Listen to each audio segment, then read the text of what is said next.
Good morning. You are watching Issues at Hand on Church of Uganda Family TV. That's proudly brought to you by Protea Hotel Entebbe.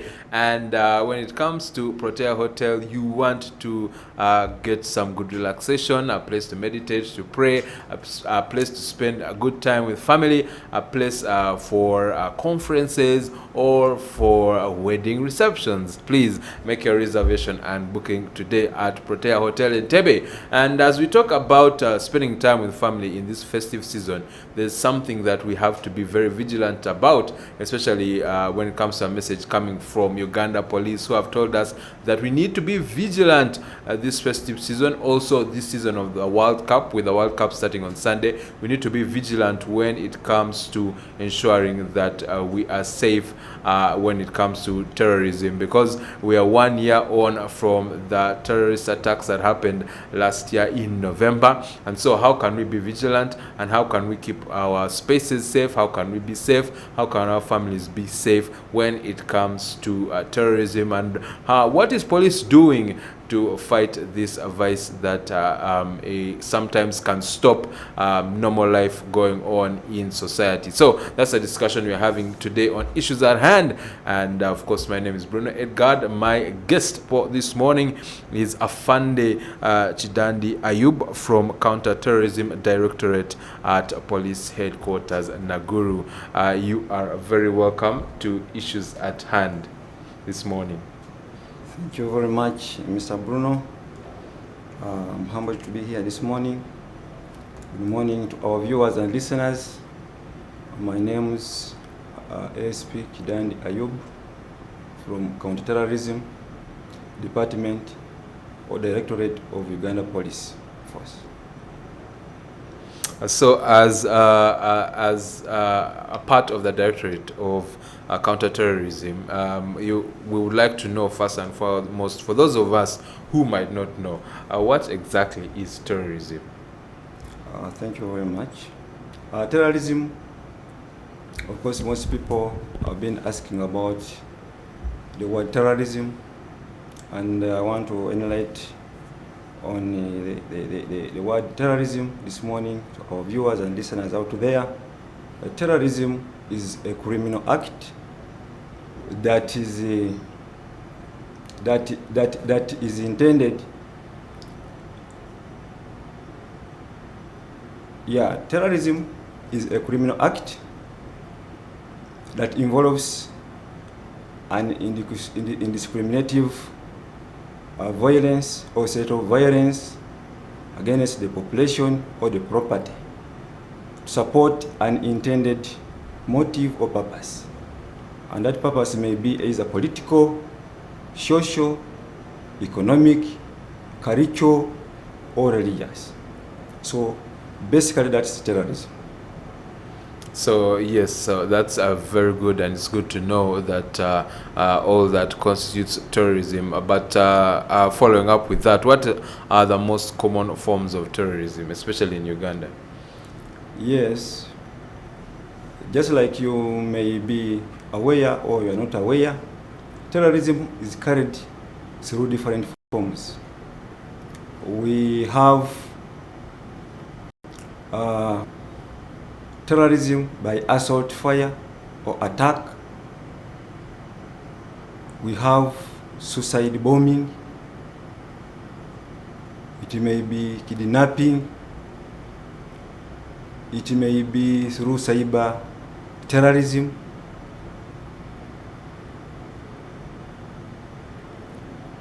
And another form of terrorism that is rarely it has happened here, though it is there. And of course, we always want to sensitize the masses so that we can avoid it, because it is so dangerous. It involves nuclear chemicals that claims the masses, lives of people in the masses. So basically, those are forms of terrorism that so far we have counted.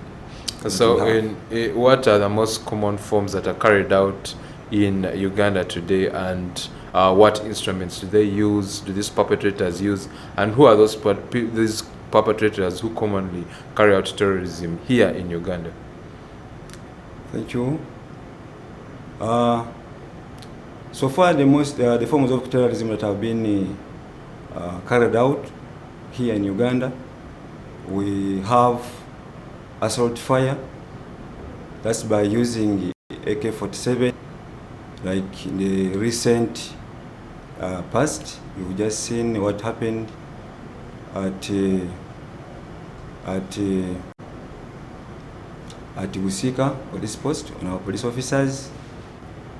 Then also it came to Kamamboga, and even before we had several attacks by use of assault fire.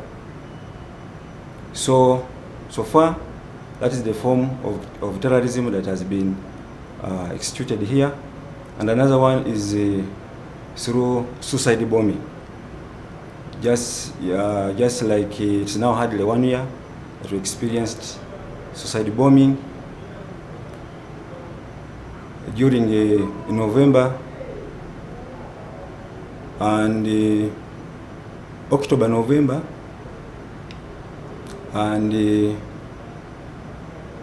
October, November, along Komamboga and at Rugala, Mpiji. Then also we experienced another twin bomb blast at CPS Kampala and at Parliamentary Avenue. So that was another form of terrorism that always these perpetrators use through suicide bombing.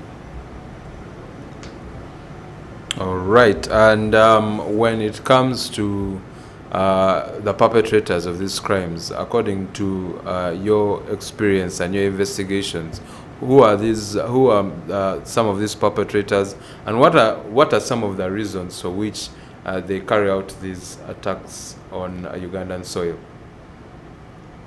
Thank you very much. One of the reasons, before I go to the reasons, let me try to enlighten on who are these perpetrators. These perpetrators may be you and me. These are our relatives. They are our children, our husband, our wives, and we live with them. They are among us. So they are not that they are different people.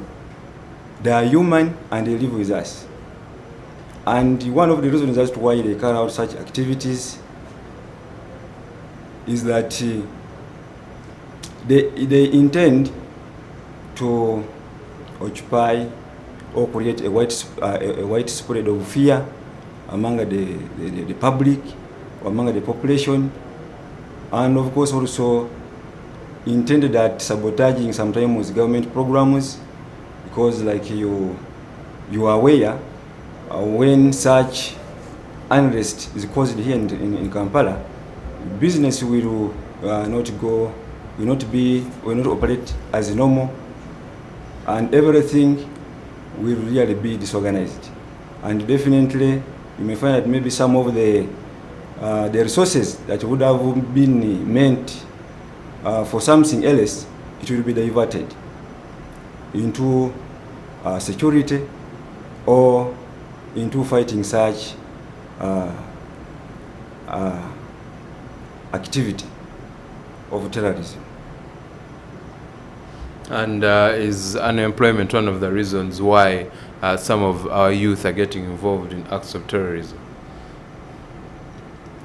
Or are there people who are disgruntled with the way life is? Are people disgruntled maybe culturally or when it comes to religious affiliations?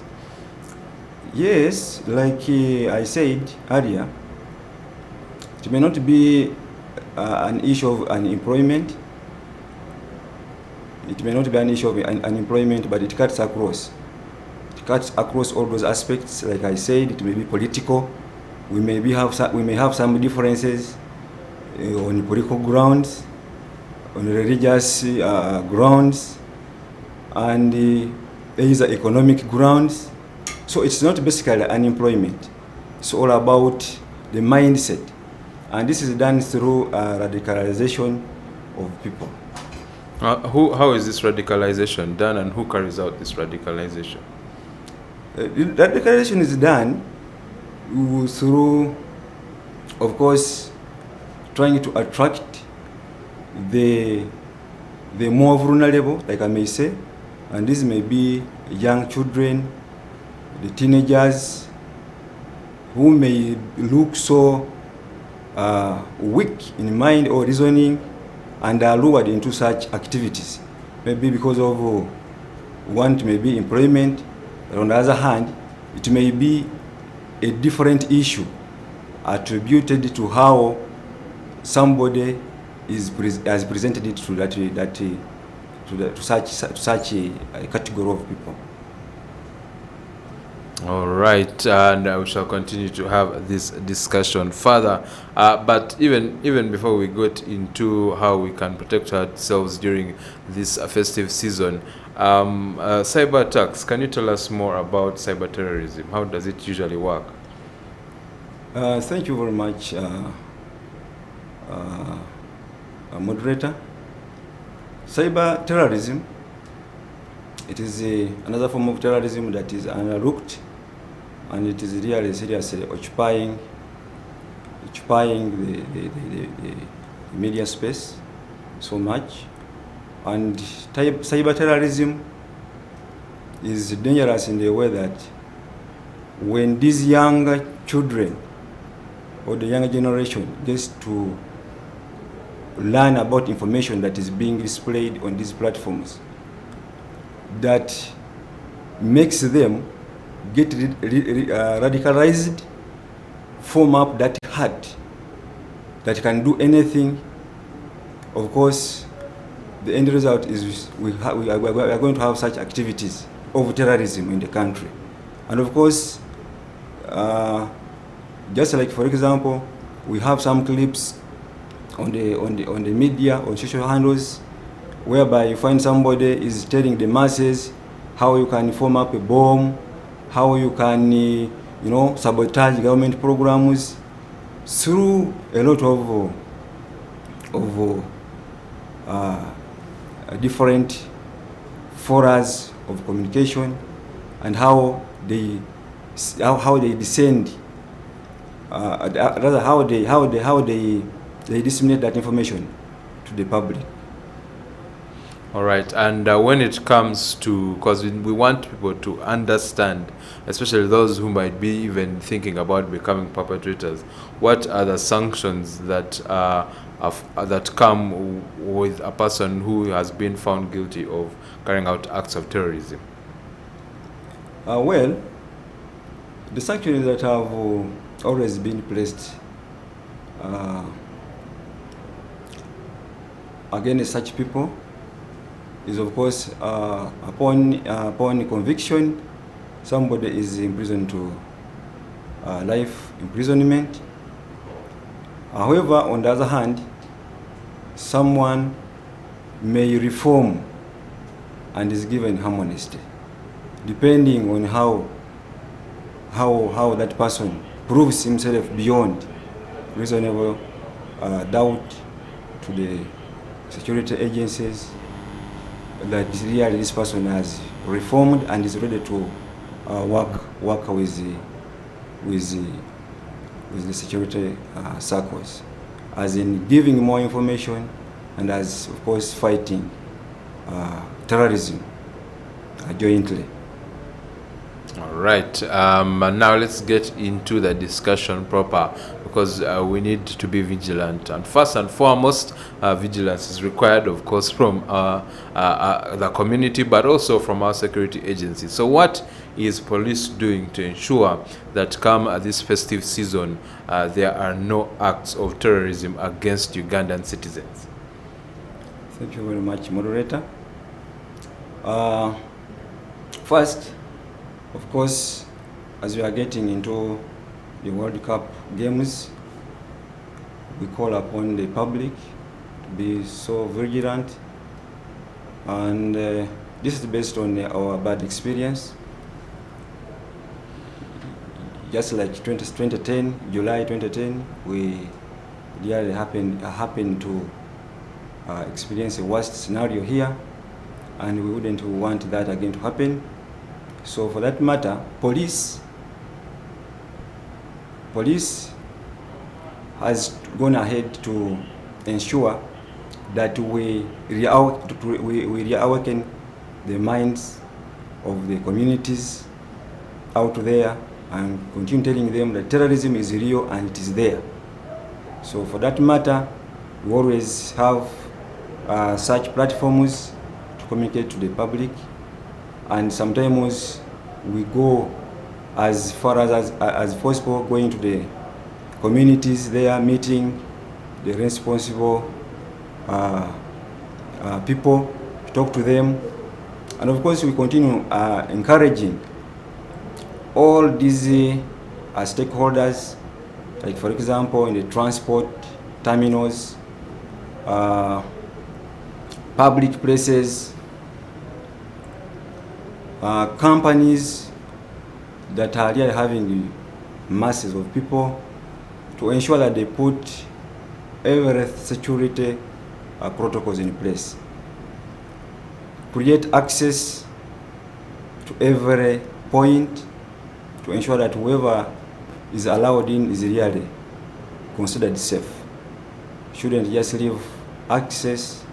If I talk of access, I think people may not understand me properly, but access, I mean, of course, not allowing anybody to just enter your place, either office or your home.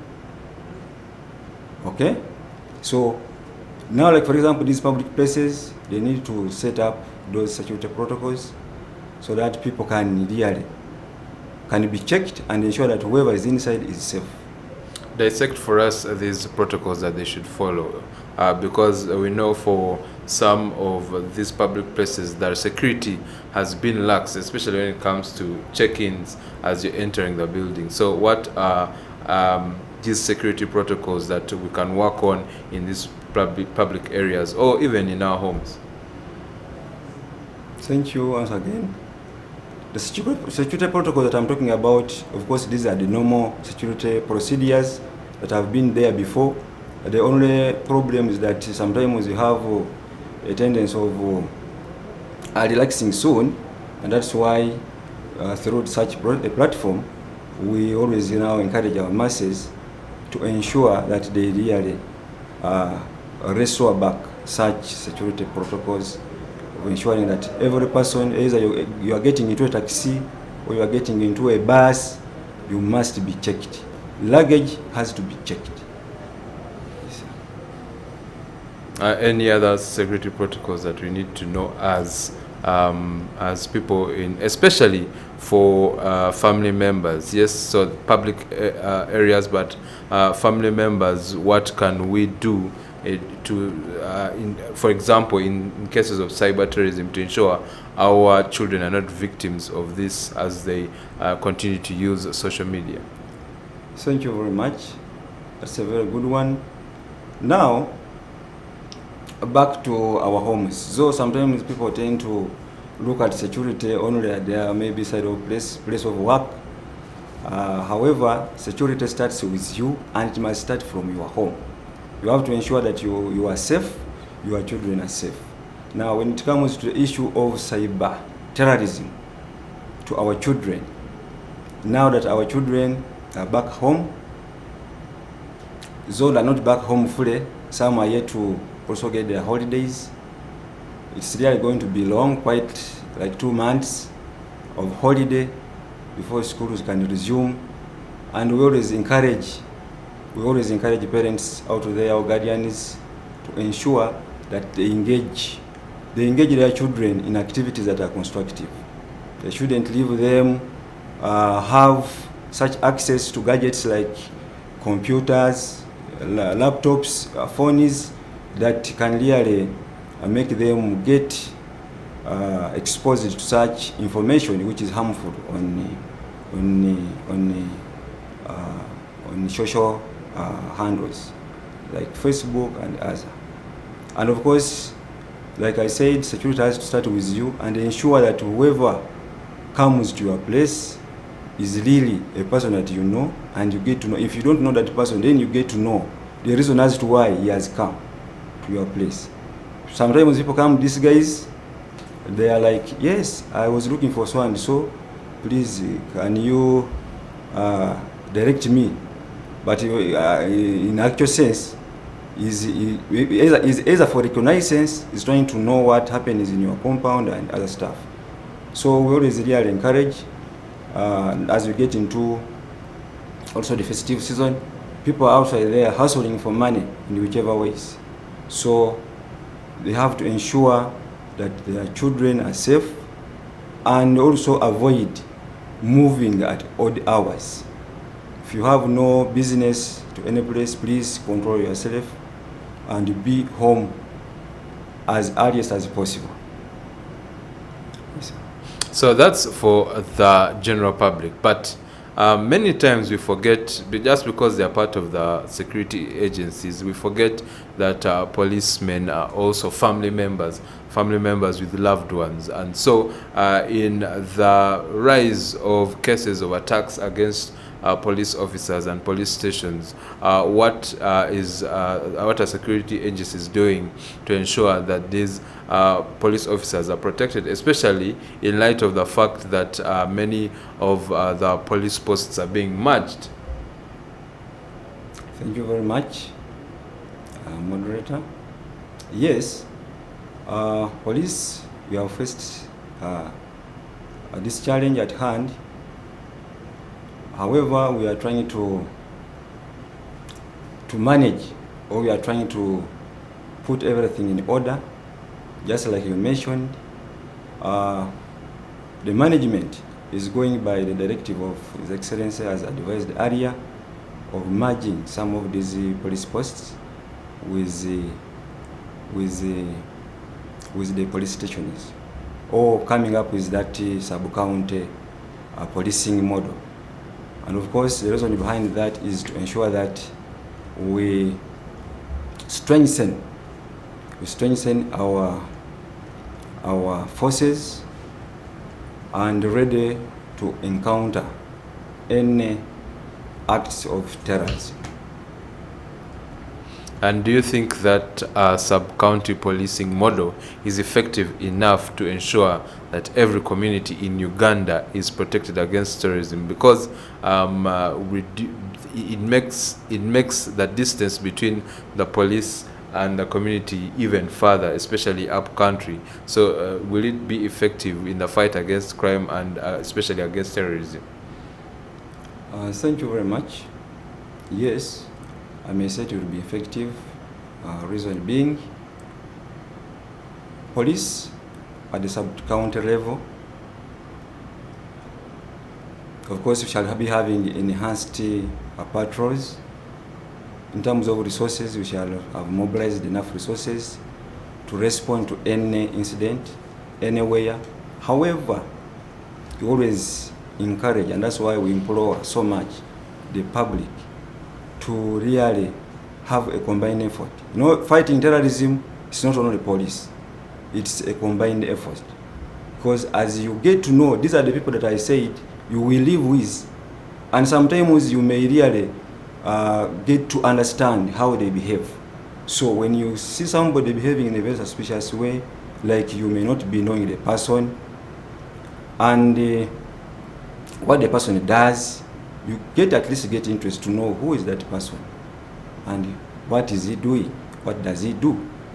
So by so doing that, these terrorists, like I may say, these are people who always conduct cowardly attacks, or these are people who play like seek and hide games. And for that matter, the moment we identify them, then we shall avert any act of attack. All right. Thank you so much for taking us through that. And thank you for joining us once again. For those of you who have just joined, we are talking about how we need to be vigilant when it comes to terrorism, especially in the festive season and in this World Cup season. Now, remember that Issues at Hand is proudly brought to you by Protea Hotel in Tebe, and you can make your reservation and booking now. Just know we're entering the festive season. If you try to make a reservation, it might be too late. So make it early, as people are rushing to find out places where they can enjoy Christmas, and definitely Protea Hotel in Tebe is one of those places. Now, joining me in today's discussion is Afande Kidandi Ayub from Counterterrorism Directorate at Police Headquarters, and now we are going to talk about the challenges that the counterterrorism unit has faced when it comes to the fight against terrorism. Thank you very much, Mr. Bruno. Once again, to our viewers and listeners out there, as a directorate or as police, we have always faced a challenge of untimely information given from the public. You find that sometimes people get information and they sit on it. They don't give it in time for police to respond. So it's one of the challenges that we have always faced. However, we still implore the public out there that please always come out with whichever information that you have concerning terrorism. We guarantee you our safety. Another challenge is that attitude is about attitude. You find people have that attitude of I don't care. It's the work of police or security circles, forgetting that this is a combined effort to fight terrorism. Because these are people that you live with. You may not be everywhere, but with your help, with your support, we are able to really combat this vice of terrorism jointly. So attitude has really also caused problems, and we still call upon the public, please have that responsibility, be patriotic, have love for this country, and get to know that with the moment there is unrest here, even where you are rushing to, you may not concentrate. So ensure that you always have that attitude of getting concerned about security. What are you seeing around you? And you report. And of course, maybe Mr. Bruno to give more light about the issue of attitude. When you, just like I said, this is an indiscriminative act of violence. It does not segregate who is going to be a victim. And it may not be you, but it may be your relative, it may be your child, it may be your wife, anybody that is close to you. So the moment you have that attitude of saying it's the work of police and something wrong goes on, you find you have lost your dear ones because of that. And yet if you had maybe come in and informed us that we see unusual activities go on here, or we see some faces that we don't understand, and we suspect they could be wrong people, we shall always come in.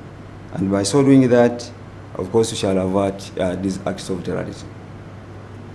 Oh, that's interesting, and I'd like to furthermore expand that point and explain more on that point of patriotism, that we need to be very vigilant about our security, about our country, and it starts with us, by the way. It doesn't start with other security agencies. It starts with us to ensure that when it comes to ourselves, when it comes to our family members, and when it comes to people in our community, we are aware of the security situation on ground, and we are quick to act when it comes to suspicious movement or activities by some persons in our communities. Now, that leads me to my next question, which is when someone suspects a person either in a building or at workplace or in a community of being a terrorist, what should that person do?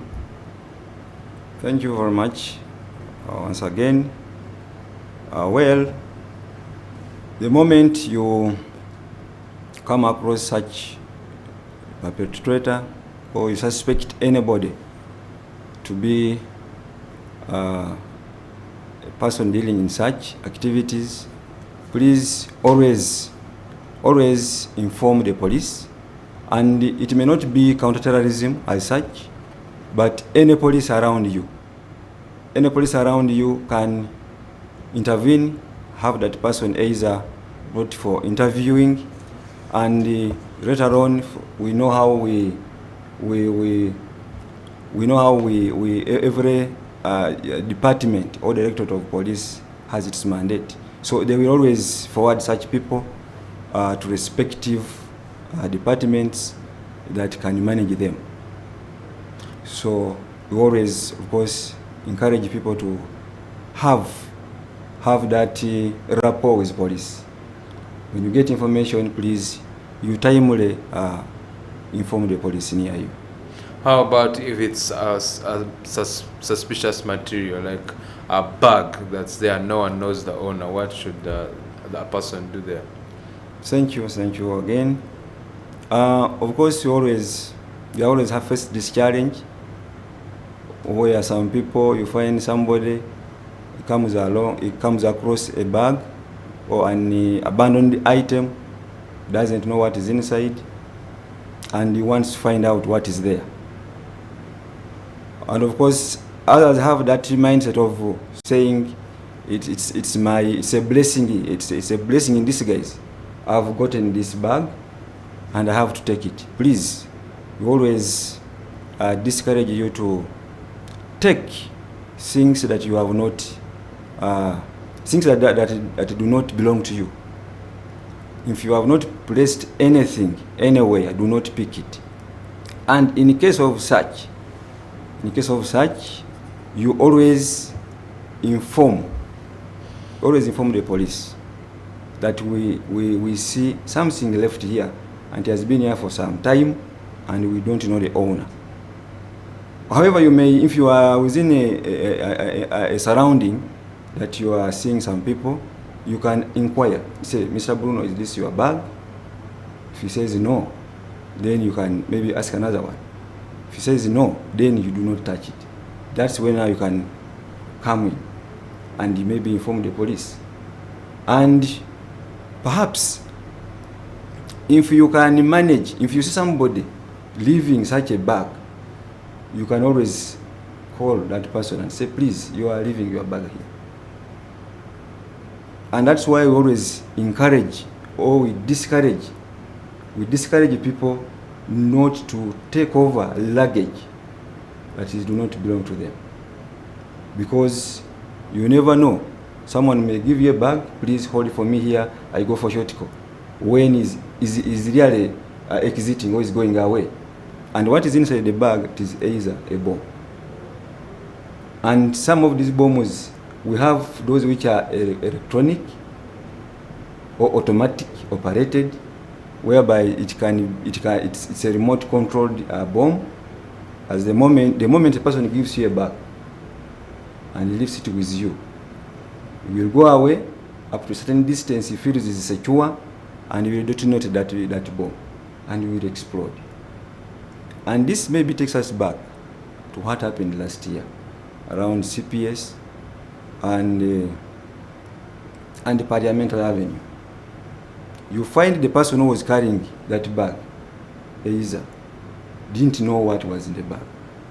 So always we discourage people to take over luggage or a bag that does not belong to you, and you do not know what is inside.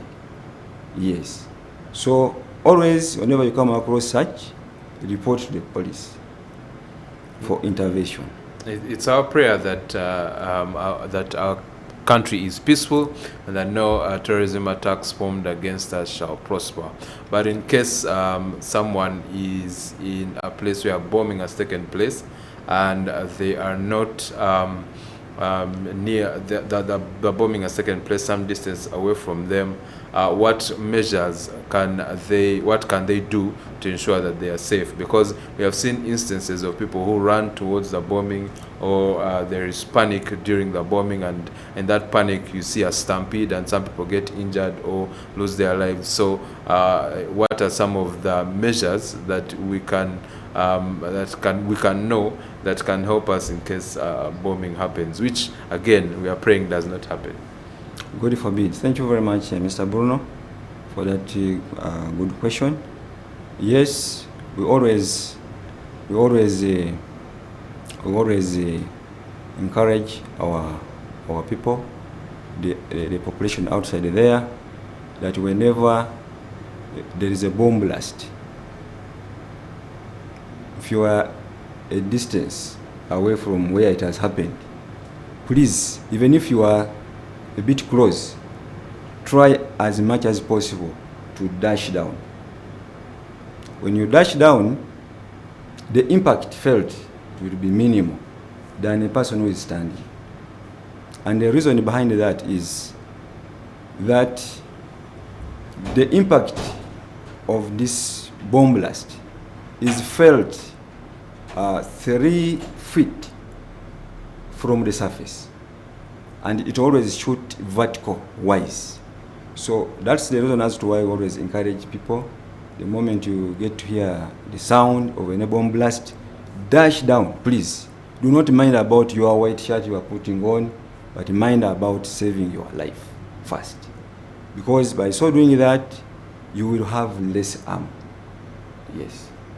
And for those who have had a bomb and of course, blast, maybe also because of course we also advise them not to of course run towards the scene or where an incident has happened. You just be as far away far as 100 meters or 150 meters if you can, far away from and that's important because we live in an age of social media, yes, where some people run towards the scene of the crime, exactly, because they want to take video recordings, yes, which is very dangerous. Very dangerous.